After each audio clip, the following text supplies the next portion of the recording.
Hi guys, welcome back to my YouTube channel. I am Karishma.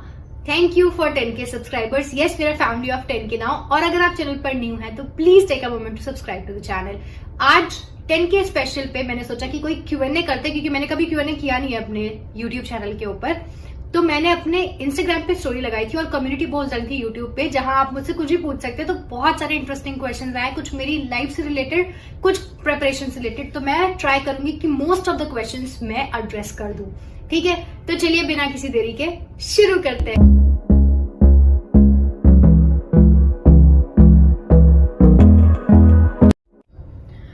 तो सबसे पहले question से स्टार्ट करते हैं. सबसे पहले रोसाना ने पूछा है, इतनी फिट कैसे हो, क्या जिम जाती हो आप?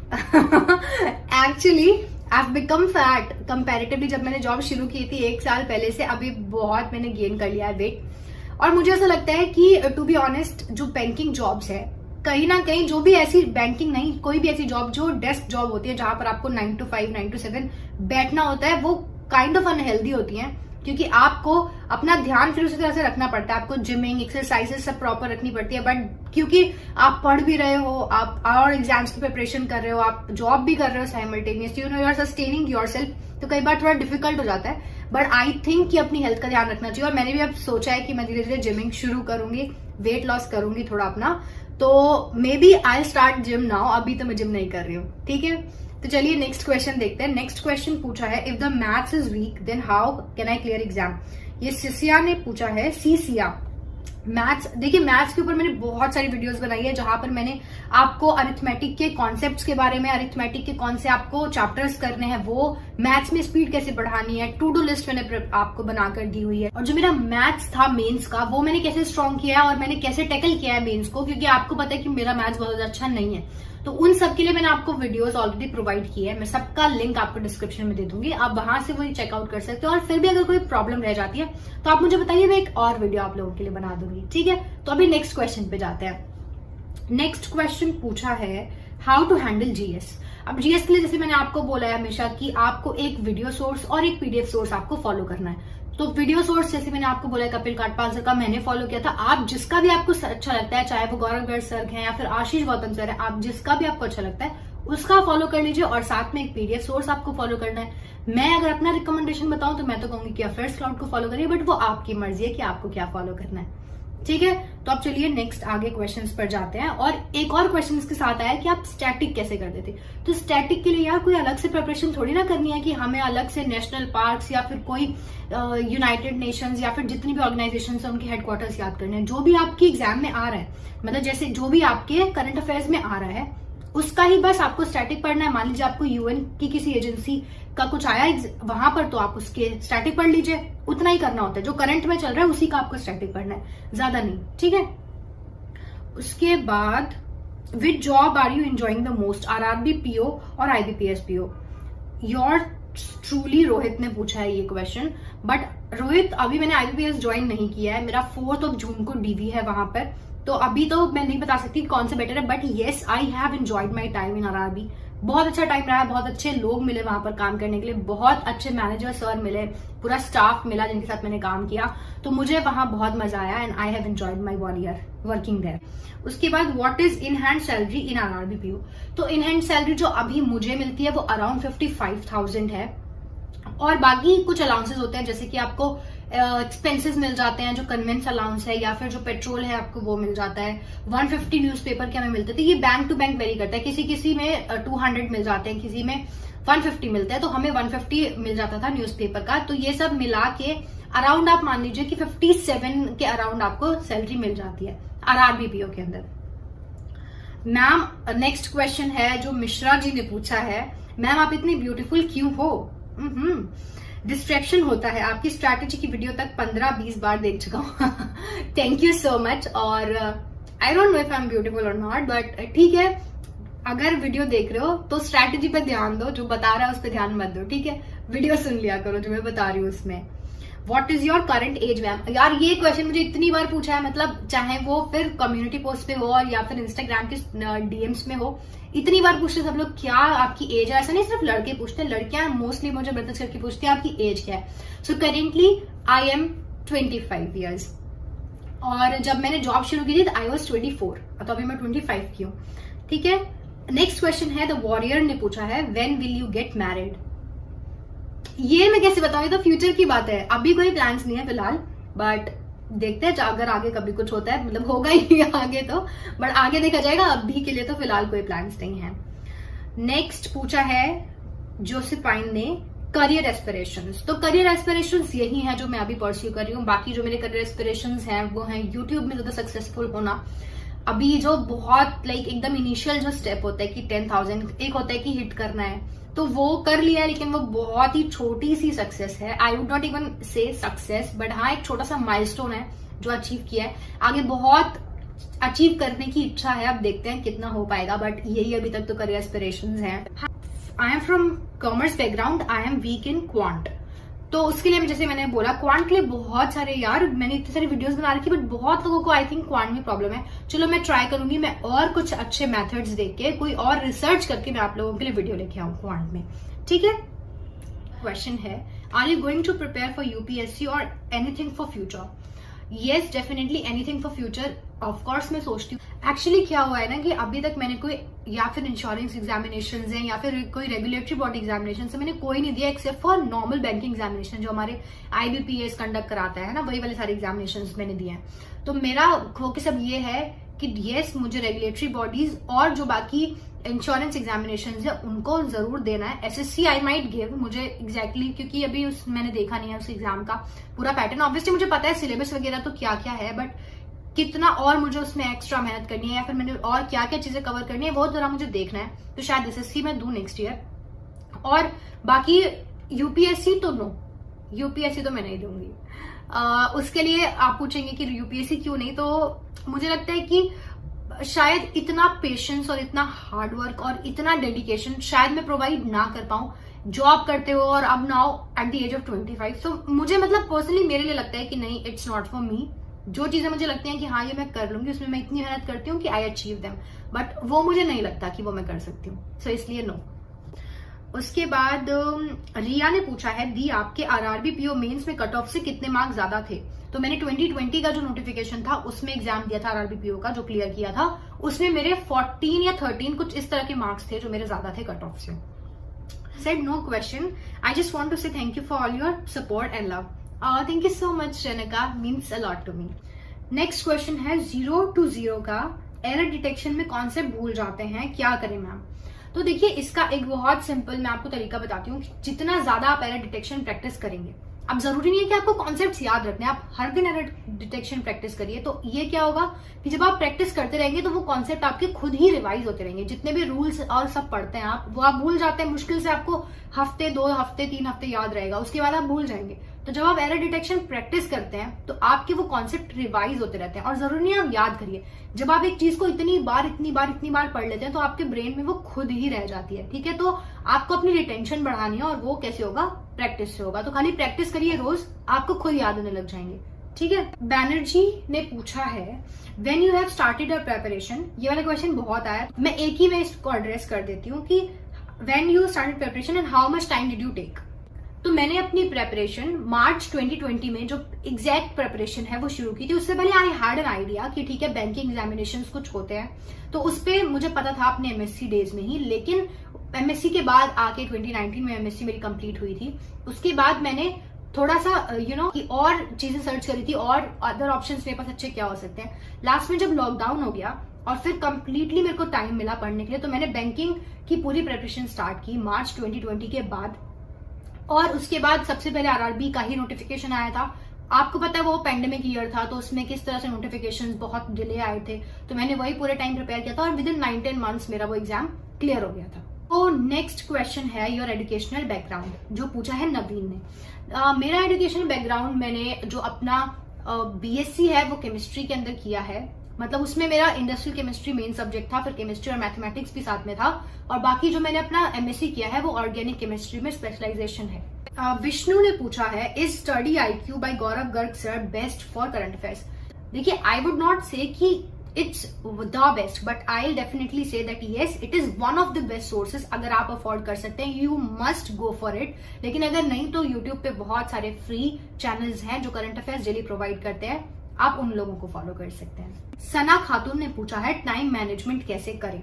तो टाइम मैनेजमेंट के लिए यार मैंने आप लोगों को बताया हुआ है कि एक अपना डे प्लान करना बहुत जरूरी है। जब आप प्रिपरेशन कर रहे हो आप टाइम टेबल मत बनाओ, लेकिन यस टू डू लिस्ट जरूर बनाओ कि आपको आज इतनी चीजें करनी है और उसी तरह से फिर आपको टाइम मैनेज अपना करना पड़ेगा। और सुपरफिशियल चीजें नहीं बना लेनी हमें कि इतना सारा बना ले कि हम उसका 10% अचीव कर पा रहे हैं। एक जो रियल एनवायरमेंट में हो सके उस तरह की टू डू लिस्ट बनाइए, रोज कंप्लीट करिए, आपका कॉन्फिडेंस खुद ही बिल्ड हो जाएगा, टाइम मैनेजमेंट खुद ही हो जाएगा। नेक्स्ट क्वेश्चन है यू विल बी माइन का, हेलो करिश्मा दी, कंसिस्टेंसी नहीं हो पा रही है, पढ़ाई तो अच्छी चल रही है नो डाउट, बट जो कंसिस्टेंसी है वो नहीं आ रही है।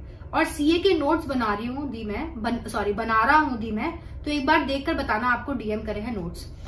डीएम तो बहुत सारे आते हैं, एक्चुअली मैं चेक नहीं कर पाती, बट मैं आपको ऑनेस्टली एक चीज बता रही हूँ कि करंट अफेयर्स के नोट्स आई डोंट थिंक कि हर दिन के बनाने चाहिए, क्योंकि वो ऐसा होता है कि आप पीडीएफ या फिर सोर्स फॉलो कर रहे हो ना, उसी को आप दोबारा छाप रहे हो और उसको आप कभी उठा के नहीं देख पाती, क्योंकि वो इतना बंडल आपका तैयार हो जाता है। तो आई वुड से कि पीडीएफ से इनफ है अगर आप प्रैक्टिस करते हो, लेकिन अगर आप ऐसे हो जिसको बन गई आदत नोट्स से पढ़ने की, तो आप बहुत कीवर्ड्स के अंदर नोट्स बनाइए। एक लाइन में बस वो 2-3 वर्ड्स में आपकी वो न्यूज कवर हो जानी चाहिए और उसके बाद वहां से आप उसको कर सकते हैं फॉलो। बाकी जो आपने बोला कंसिस्टेंसी नहीं हो पा रही है, तो यार कंसिस्टेंसी तभी आती है जब आप सीरियस हो ना अपने गोल्स एंड एस्पिरेशंस के लिए। अगर आप अपने एस्पिरेशंस के लिए आपको है कि आपको ये चीज अचीव करनी है, तो आपके अंदर खुद इतना मोटिवेशन होता है कि वो कंसिस्टेंसी आपकी आ ही जाती है। और जैसे मैंने बोला अपना डे प्लान कीजिए, सुबह उठते ही अपना जब आप डे प्लान कर लेंगे तो आपको पता है मेरे आगे इतना टारगेट पड़ा हुआ है, तो फिर कंसिस्टेंसी अपने आप आ जाएगी। और बीच में अगर आपको 1-2 दिन ब्रेक लेना है तो सबको लेने का मन करता है ब्रेक। आप कोई वीकेंड हो सकता है या फिर आप किसी भी डे जब आपका मन करे कि आज नहीं पढ़ने का मन कर रहा है, उस दिन ऑफ ले लीजिए। बाकी के सारे दिन फिर आपको कंसिस्टेंटली पढ़ना ही पढ़ना है। अगर एग्जाम क्लियर करना है तो कंसिस्टेंट आपको रहना पड़ेगा। रविंद्र सक्सेना ने पूछा है how to deal with fear of failure. यार देखो, जब आप कुछ चीज अटेम्प्ट करते हो ना, उसमें 2 पॉसिबिलिटीज है, या तो आप पास होगे या फेल होगे, उसके अलावा तो कुछ होगा नहीं, ठीक है। तो आपको ऐसा तो नहीं है ना कि आप अगर फियर है उस चीज से तो आप उसको करना छोड़ दोगे। डेफिनेटली चांसेस 50-50% है, इनफैक्ट फेलियर के चांसेस ज्यादा होते हैं इस तरह के कॉम्पिटिटिव एग्जामिनेशंस में। बट ये सोच के कि हमने अपनी प्रिपरेशन पूरी अच्छे से रखी है, हमने अपना बेस्ट दिया है, और अगर फेल हो भी गए तो it will just be a learning. कितनी बार ऐसा हुआ है, मेरे को ही देख लो आप, मैंने कितने सारे एग्जामिनेशंस दिए, हर एग्जाम थोड़ी ना क्लियर हुआ है। कई बार ऐसा हुआ है कि फाइनल कट ऑफ से कुछ 1-2 नंबर पीछे रह गए, तो डर सबको लगता है फेल होने का, लेकिन उस डर से हम एग्जाम देना नहीं छोड़ते, उस डर से हम भागते नहीं है, उसको फेस करते हैं और उसके बाद दोबारा और बेटर अपनी शॉर्टकमिंग से सीख कर दोबारा बेटर प्रिपेयर होते हैं और अगली बार एग्जाम क्वालिफाई करते हैं। तो डरना नहीं है, बस डर को फेस करना है। मेंस के लिए खाली मॉक टेस्ट इनफ नहीं है, उसके लिए आपको जैसे मैंने बोला है हर दिन कुछ ना कुछ प्रैक्टिस करनी पड़ेगी। मॉक टेस्ट आप देंगे ताकि आप टाइमर के यूज हो जाए, ताकि आपको नए पैटर्न के क्वेश्चंस मिले। कई बार ऐसा होता है कि मॉक टेस्ट हम पूरा सबमिट करके देते हैं तो आपको वहां से क्वेश्चंस मिल रहे हैं, बट प्रैक्टिस तो आपको करनी है ना। तो मेंस में आपकी प्रैक्टिस और आपके न्यू पैटर्न के क्वेश्चंस काम आते हैं, तो वो आपको डेली बेसिस पर 1 या 2 क्वेश्चंस आपको प्रैक्टिस करना है। तो खाली मॉक टेस्ट इनफ नहीं है, बट येस मॉक टेस्ट से उठाया हुआ कॉन्टेंट इनफ जरूर हो सकते हैं। नेक्स्ट उन्होंने पूछा है I am not good at English grammar, for clearing mains it is necessary to do grammar section. Grammar section comprehension बहुत ज्यादा पूछा जाता है अगर आप कंपैरेटिवली बैंकिंग एग्जामिनेशंस पे देखते हैं, बट डेफिनेटली अगर आपकी ग्रामर अच्छी है तो आप कॉम्प्रिहेंड भी इजिली कर पाते हैं अगर आपको सेंटेंसेस और टेंसेस वगैरह की समझ है तो ग्रामर जरूरी है। एक बार पढ़ लीजिए ग्रामर, बहुत ज्यादा टाइम नहीं लगेगा आपका। किसी भी एक टीचर की ग्रामर की कोर्स उठाकर ग्रामर एक बार पढ़ लीजिए और उसके बाद उन सारे ग्रामर रूल्स को जब आप सेंटेंसेस पढ़ते हैं उसमें अप्लाई करने की कोशिश करिए। ग्रामर तो डेफिनेटली इंपॉर्टेंट है, बट कॉम्प्रिहेंशन और ज्यादा इंपॉर्टेंट है मेंस की अगर हम बात करते हैं। सो नेक्स्ट क्वेश्चन है बबीता साहू की तरफ से, और ये बहुत बार पूछती हैं, I think her comment section के अंदर ये पूछती हैं कि डिस्ट्रैक्शन से कैसे दूर रहें। जो यूट्यूब शॉर्ट्स हैं, यूट्यूब वीडियोस हैं, इनका क्वेश्चन है दी it will be a great help for me if you suggest me how to stay away from YouTube shorts, basically phone distractions. I'm preparing using my phone and I have no other sources, and how to get a complete mindset for doing it. So yes Babita, मैंने भी अपनी पूरी preparation phone से ही की है and I understand आज की generation के लिए जो ये डिस्ट्रैक्शन है फोन का, ये कितना ज्यादा मेजर हो सकता है। बट आपको एक चीज समझनी है कि अगर आपने अपने लिए टारगेट सेट किए हुए हैं तो आपको तो दिन में पता है ना आपको कितने घंटे पढ़ने हैं, सबको बराबर टाइम मिल रहा है एक दिन में, जितने आवर्स मिल रहे हैं उसमें से आपको कितना अपने टाइम यूटिलाइज करना है और कितना फिर आपको बाकी चीजों में देना है, ये तो आप ही को डिसाइड करना है ना। इसीलिए जब आपने अपना माइंड बना रखा है कि आपको डेली इतने घंटे पढ़ना ही है, तो फिर चाहे कोई भी डिस्ट्रैक्शंस आ जाए, आप हर चीज को ओवरकम कर लोगे। तो मेरा सजेशन आपको यही रहेगा, बस अपना माइंडसेट प्रिपेयर करके चलिए शुरू से कि आपको आज इतने आवर्स देने हैं स्टडी में, तो डिस्ट्रैक्शन अपने आप खत्म हो जाएगा। आई थिंक मोटिवेटेड अगर आप ज्यादा हैं अपने एम्बिशन की तरफ, गोल की तरफ, तो ये सब चीजें बहुत छोटी होती हैं उस बड़े एम्बिशन के लिए। डेफिनेटली इनडेफिनेट ने कहा है distracted during exams how to avoid. Again वही वाली बात है, डिस्ट्रैक्शन का बहुत एक क्वेश्चन था, तो मैं क्लियरली इसको मेंशन करना चाहूंगी कि अगर आपको डिस्ट्रैक्शन हो रहे हैं, इसका मतलब कि जो आपका एम है ना, कि आपने क्यों प्रिपरेशन अपनी फर्स्ट डे शुरू की थी, आप वो भूल चुके हैं। अगर आपका एम आपके लिए इतना जरूरी है, तो ये सारी चीजें जो लाइफ में बीच में हर्डल्स आते हैं, ऑब्स्टिकल्स आते हैं, ये मैटर ही नहीं करेंगे आपके लिए, क्योंकि वो चीज आपके लिए बहुत जरूरी है। जब आपके लिए वो एम्बिशन बहुत इंपॉर्टेंट हो जाएगा, तो आपके डिस्ट्रैक्शंस खुद ही खत्म हो जाएंगे। तो बस आपको अपने आप को इतना मोटिवेटेड करना है, इतना अपने अंदर कॉन्फिडेंस होना चाहिए कि कोई भी चीज आपको वो जो आपका एम है वहां तक ले जाने से नहीं रोक सकती है। नेक्स्ट क्वेश्चन है तनिषा राज का, what motivates you to study after you come home from work. तो अगेन वही चीज है कि जब मैं जौनपुर में रह रही थी, तो मेरा मोटिवेशन सिर्फ यही था कि मुझे यहाँ से जाना है, मुझे और खुद को बेटर करना है, अपनी लाइफ बेटर करनी है। तो अगर आपके पास एक छोटी सी भी वो होती है ना, होप आपके पास कि मुझे ये चीज करनी है, यहाँ से मुझे यहाँ जाना है, तो मोटिवेशन खुद आ जाता है। तो मैं हर दिन जब शाम को घर वापस आती थी और उस रास्ते से आती थी, अपने बैंक से आती थी, तो मैं यही सोचती थी कि 1 साल बाद मैं यहाँ नहीं और रहूंगी। तो वो चीज मैंने अपने लिए एज मोटिवेशन बनाई और मैंने सक्सेस अचीव भी की उस चीज में। तो आप लोग इस चीज से एक मे बी इंस्पिरेशन ले सकते हैं कि आप भी अपने लिए कुछ ऐसा टारगेट सेट करें और फिर उसी की तरफ बढ़ते चले जाएं। सो नेक्स्ट क्वेश्चन है साइलेंट ओशन की तरफ से। उन्होंने कहा है he has got 2 questions. First, during prep free time में क्या करते थे, लाइक अगर यूट्यूब तो यूट्यूब पे क्या। यूट्यूब पे मैं ज्यादातर स्टैंड अप कॉमेडीज देखती थी जब मैं पूरे टाइम पढ़ रही हूँ, प्रीलिम्स के लिए या फिर मेंस के लिए बहुत सारी ऐसी क्लासेस देखी या फिर सेल्फ प्रैक्टिस कर रही हूँ, तो बोर हो जाती थी, तो मैं स्टैंड अप कॉमेडी की वीडियोस लगा लेती थी, मैं वो देखती थी।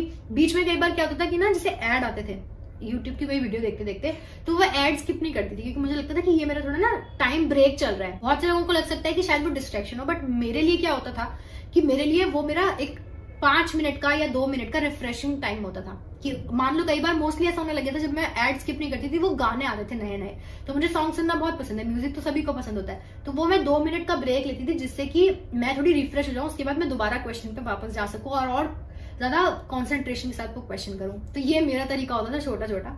आप लोगों के अगर वर्क करता है वो ठीक है, वरना आपके लिए जो चीजें वर्क करती है आप वो कर सकते हैं। Is there any passion hobby which you wanted to follow? Yes, YouTube was one of the things जो मैं हमेशा सोचती थी कि मैं शुरू करूंगी एक बार मैं अपना सक्सेस अगर अचीव कर लेती हूँ एग्जामिनेशंस में, तो यही पैशन था। और थोड़ा अपना सोशल मीडिया प्रेजेंस बढ़ाना, ये एक मेरा स्टार्टिंग से मतलब बहुत पहले से ड्रीम हुआ करता था। तो यही तो चीजें हैं जो मुझे काफी अलग करने की मन करता था, तो मैं कर ही रही हूँ वो चीजें। बाकी करियर एक अलग तो चल ही रहा है, वो तो है ही। नेक्स्ट क्वेश्चन है गौतम गोहिल ने पूछा है, hello ma'am. Hi Gautam, my question is आपकी अब तक यूट्यूब जर्नी कैसी रही है? तो इट हैज बीन ग्रेट। मुझे याद है जब मैंने शुरू किया था तो सोचा भी नहीं था कि मतलब यू नो कि कितने कहाँ तक जाएंगे, तो 10K तक आए। Even though the progress has been slow but the journey has been beautiful till now. और बाकी उन्होंने पूछा है इस जर्नी में किसने आपको सपोर्ट किया और किसने आपको डिमोटिवेट किया। तो डिमोटिवेट तो आई वुड नॉट से कि किसी ने भी किया है, जितने भी लोग हैं मेरी फैमिली में, मेरे फ्रेंड्स, सभी लोग मुझे बहुत सपोर्ट करते हैं और हर चीज वो इनपुट डालने की कोशिश करते हैं। लाइक फॉर एग्जाम्पल अगर मेरे पेरेंट्स का ही मैं बताऊं, तो जैसे मेरी वीडियोस आती है तो एक ऐसे मान लो कि व्हाट्सएप फॉरवर्ड्स की तरह वो सबको फॉरवर्ड करते हैं, मेरी दीदी सबको फॉरवर्ड करती हैं, जिनको जरूरत भी नहीं है ये सब कंटेंट देखने की, उन लोगों को भी फॉरवर्ड करते हैं वो लोग। इतना मेरे फ्रेंड्स हैं बहुत मोटिवेट करते हैं। अगर कई बार ऐसा होता है कि मुझे लगता है कि शायद मैंने ये चीज सब तो सही कर रही हूँ, फिर भी मेरी वीडियोस पे व्यूज क्यों नहीं आ रहा है, लेकिन वो लोग इतने अच्छे से मुझे हैंडल कर लेते हैं, समझाते हैं कि ऐसा नहीं होता तेरे साथ, तो फिर भी बहुत अच्छा हो रहा है। बहुत लोगों के तो इतने भी नहीं आते, मतलब इस तरह से करके वो कहीं ना कहीं मुझे थोड़ा सपोर्ट करते हैं और मोटिवेटेड रखते हैं ताकि मैं और अच्छा कंटेंट प्रोवाइड कर सकूं।